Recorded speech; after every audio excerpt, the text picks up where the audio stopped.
زعتر مع الرمان المجفف من الخلطات اللي كتير مميزة، بنرضي جميع الأذواق. هيدا الجيل بحب كتير طعم الرمان ودبس الرمان. أنا هون طحنت الرمان، حبوب الرمان المجففة، وخلطتهم مع الزعتر. شوفوا كيف لونه بيكون، بيعطيه طعم حموضة شوي على حلا. لما تخلطوهم مع زيت الزيتون بتحطوا لهيدا الزعتر دبس رمان. هيك طريقة اللي بناكله فيها، فبيكون طعمته ونكهته كتير مميزة، حموضة زيادة مع حلا الرمان بيعطيه نكهة كتير مميزة. عنا هيدا الزعتر الورق بيكون مطحون بودرة، وبنخلطه مع الرمان المجفف الطبيعي لتعزيز النكهة والطعم، وبنضيف عليهم السمسم اللي بنحمصه طازة.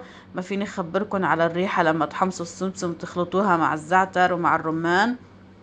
هيدا الرمان بيعطيه حموضة زيادة وبيعطيه طعم شوي حلا، فبتكون نكهته كتير مميزة. حطينا السمسم المحمص وخلطناهن وصاروا جاهزين. خلطوهن دايما مع زيت الزيتون ودبس الرمان، واستمتعوا بأطيب زعتر بالرمان.